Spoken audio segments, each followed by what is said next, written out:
Hello everyone, welcome to my channel study जी में आप सभी का एक और फिर से स्वागत है। आज हमने आपके लिए लेके आए हैं एक नई वीडियो। काफ़ी टाइम से कुछ प्रॉब्लम की वजह से हम आपको अपनी नई वीडियो नहीं दे पाए थे। आज हम आपके लिए काफ़ी टाइम बाद एक नई वीडियो लेके आए हैं।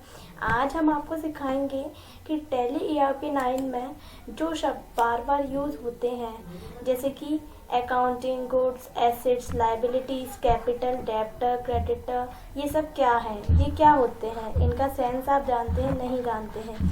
आज हम आपको बताएंगे कि इन शब्दों का सेंस क्या होता है, ये बार बार क्यों यूज़ होते हैं, इनका काम क्या होता है। तो आइए, यहाँ मेरे पास मैं आपको एक स्क्रीन शो कर रही हूँ।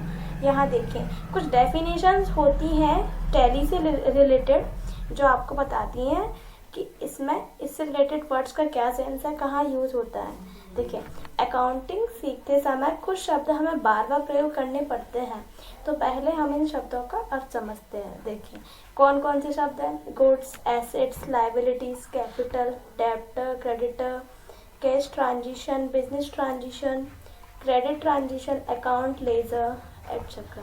इन शब्दों का यूज़ कहाँ कहाँ होता है, किस काम में ये आते हैं, हम इनका यूज़ बार बार क्यों करते हैं, आज हम इसको पढ़ेंगे।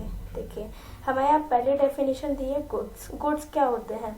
माल को नियमित रूप से और अधिकतर खरीदा और बेचा जाता है। देखिए, माल जो होता है, गुड्स होते हैं, जैसे कि रॉ मटेरियल के रूप में भी हो सकता है, या पक्के माल के रूप, कच्चा पक्का माल होता है उस रूप में भी हो सकता है। तो क्या होता है, बिजनेस में हम जो गुड्स लगाते हैं, जो मटेरियल लगाते हैं, जो माल लगाते हैं, उसका नियमित रूप से और अधिकतर खरीदा और बेचा जाता है। बिजनेस में हम क्या करते हैं, गुड्स को परचेज करते हैं, सेल करते हैं, परचेज करते हैं, सेल करते हैं, यही हम करते हैं। ठीक है, अब क्या लगा, उसे हम गुड्स कहते हैं, उसको हम गुड्स कहते हैं। जो माल बेचा और खरीदा जाता है बिजनेस में, उसे हम गुड्स कहते हैं। फॉर एग्जाम्पल, किसी दुकान में दाल, चावल, तेल, साबुन आदि सभी गुड्स के उदाहरण हैं। जैसे कि आप सपोज दैट आपकी एक किराना शॉप है, उसमें आपके पास ये सारी चीज़ें मिलती हैं, तो आप क्या कर रहे हैं, आप जो होलसेलर होता है उससे आप माल खरीदते हैं, फिर आप उसको बेचते हैं, तो यही होता है गुड्स। आई होप आपको समझ में आ गया होगा। अब हमारी तो अब हमारी सेकंड जो डेफिनेशन है वो है एसेट्स। एसेट्स क्या होते हैं? एसेट्स हम उन चीज़ों को बोलते हैं जो कीमती होती हैं, जो बिजनेस के लिए आवश्यक होती हैं, and it's a wealth of business. ठीक है, तो इसका सेंस क्या है? एसेट्स हम उन चीज़ों को बोलते हैं जो कीमती होती हैं और जो बिजनेस के लिए बहुत आवश्यक होती हैं। हम इसको बिजनेस की संपत्ति क्यों बोलते हैं? क्योंकि देखें, ये हमारे बिजनेस की नींव होती है। जो हमारा बिजनेस होता है उसकी नींव होती है। सपोज दैट आपने एक इंडस्ट्री खड़ी की है। अब इंडस्ट्री के लिए आपको मेन क्या चीज़ चाहिए? आपको जगह चाहिए। आपको इंडस्ट्री कहाँ खड़ी करोगे? आपको कोई ना कोई बिल्डिंग चाहिए जहाँ आप अपनी इंडस्ट्री बनाओगे। तो क्या होता है, उन चीज़ों को बोलते हैं जो कीमती होती है। तो हमने यहाँ कीमती किन चीज़ों को बोला है? कीमती हमने बोला है जैसे कि बिल्डिंग हुए, मशीन्स हुई, जो उसमें इंडस्ट्री में जो आपकी मशीन्स लगेंगी वो आपके लिए कीमती है या नहीं है, उनको आप नींव बोलोगे या नहीं। जिस काम को आप हाथों से करोगे उसमें टाइम लगेगा, उसी काम को आप मशीन से करोगे तो वो जल्दी होगी। तो आपने इसको क्या बोला है? It's a wealth of business. Okay, तो अब हम आगे देखेंगे।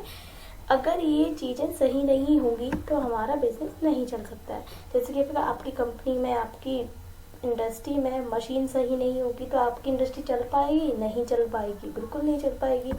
हाँ, तो देखिए, इसमें आगे लिखा है तो हमारा बिजनेस नहीं चल सकता है, नहीं चलेगा। सीधी सी बात है, अगर आपकी बिल्डिंग ही खराब होगी, अगर आपने जो बिल्डिंग खरीदी है वही खराब होगी, तो आप अपना बिजनेस कैसे चलाओगे?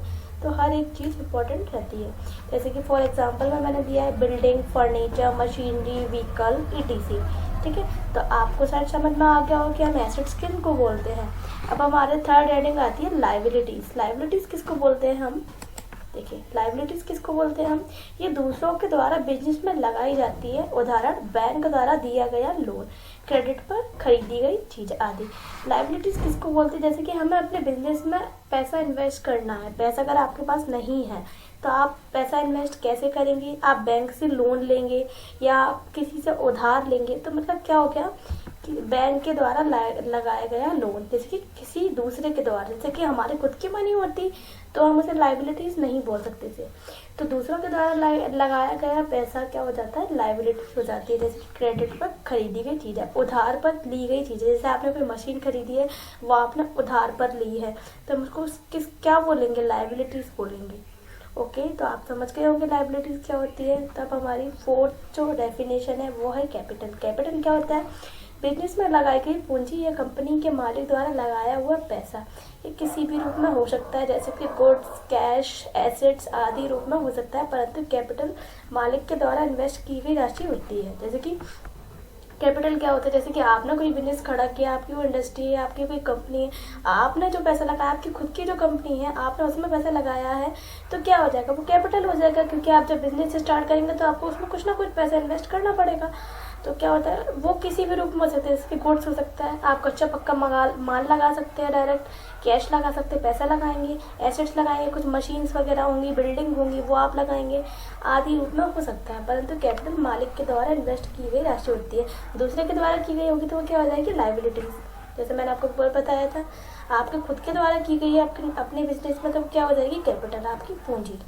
ओके, तब हमारी फिफ्थ जो डेफिनेशन है वो है डेब्टर। डेब्टर क्या होते हैं, जिससे बिजनेस को निश्चित राशि लेनी होती है। डेब्टर क्रेडिटर क्या होते हैं, डेब्टर होता है लेनदार और क्रेडिटर होता है देनदार, है ना। क्या होता है, बिजनेस को निश्चित राशि लेनी होती है। जैसे कि आपने किसी को माल बेचा तो आपको पैसा मिलेगा उससे, है ना। तो क्या है, निश्चित राशि, आपको सामने वाले से पैसा लेना है। आपने अपनी शॉप से या अपने बिजनेस या अपनी इंडस्ट्री से कुछ माल बेचा तो आपको पैसा किससे मिलेगा, सामने वाले से। तो वो क्या हो जाएगा, किसी जिससे बिजनेस को निश्चित राशि लेनी होती है, किसी से पैसा लेना होता है। हमारी सिक्स्थ जो डेफिनेशन वो है क्रेडिटर। जिनको हमारे बिजनेस द्वारा कोई निश्चित राशि दी जानी होती है उसे क्रेडिट कहते हैं। जैसे कि हमने किसी से मशीन खरीदी, हमने किसी से बिल्डिंग खरीदी, तो हम उसे पैसे देंगे, ठीक है। तो क्या होगा कि हम कौन हो गए, देनदार हो गए। जो लेता है वो होता है डेब्टर और जो देता है वो कौन हो जाता है, क्रेडिटर, ठीक है। तो आप समझ गए होंगे डेब्टर क्रेडिटर क्या होता है।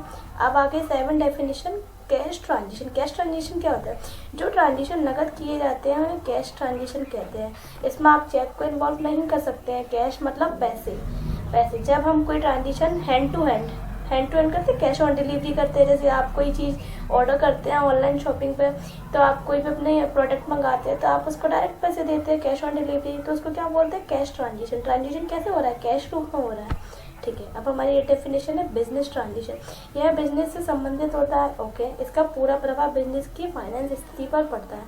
लाइक दैट, माल की खरीदी, क्रेडिट पर माल बेचना। जैसे कि क्या बिजनेस ट्रांजिशन क्या होता है, ये बिजनेस से संबंधित होता है, सीधी सी बात है। इसका पूरा प्रभाव बिजनेस वित्तीय स्थिति पर पड़ता है। बिजनेस की वित्तीय स्थिति होती है, फाइनेंस स्थिति होती है, उस पर पड़ता है। लाइक जैसे माल की खरीद, आपने माल खरीदा, आप उस पर कितना ट्रांजिशन कर रहे हैं, कैसे कर रहे हैं। कोई माल आपने क्रेडिट पर माल बेचना, किसी को उधारी पर माल देना। अगर आप नेक्स्ट हमारी जो डेफिनेशन वो दी है क्रेडिट ट्रांजिशन। क्रेडिट ट्रांजिशन क्या होते हैं, जो ट्रांजिशन क्रेडिट पर किए जाते हैं उन्हें हम क्रेडिट ट्रांजिशन कहते हैं। अब हमारी 10वीं जो डेफिनेशन वो है अकाउंट। अकाउंट क्या होता है, यह ट्रांजिशन का स्टेटमेंट होता है जो लायबिलिटी, सैलरी, खर्चे आदि का प्रभावित करती है। अकाउंट क्या होता है, जैसे कि हमने कोई अकाउंट बनाया, SBI अकाउंट बनाया, उसमें से आपने किसी को पेमेंट किया है या आपके पास कोई पेमेंट आया है, रिसीव हुआ है, तो इन सबके इन्फॉर्मेशन किस में रहती है, अकाउंट में। तो इसको इस जो स्टेटमेंट होता है उसको प्रभावित करता है। अब हमारा जो 11वीं जो डेफिनेशन है वो है लेजर। लेजर क्या होता है, लेजर एक बुक की तरह कार्य करता है जिसके अंदर पर्सनल, रियल या नॉमिनल के अकाउंट होते हैं जिनके एंट्री जनरल पुस्तिका में होती है। लेजर्स क्या होते हैं, जब भी हम कोई बिजनेस स्टार्ट करते हैं, कोई कंपनी स्टार्ट करते हैं, उससे पहले हम लेजर बनाते हैं। लेजर्स में क्या रहता है, जिसके अंदर पर्सनल, रियल, नॉमिनल अकाउंट्स होते हैं। जो अकाउंट्स रहते हैं कि कौन सा माल कितना खरीदा, स्टॉक्स, ग्रुप्स रहते हैं, वो सब कहलाता है लेजर, जिसको हम जनरल एंट्री करते हैं, ठीक है। अब ये क्या है, नीचे देखिए,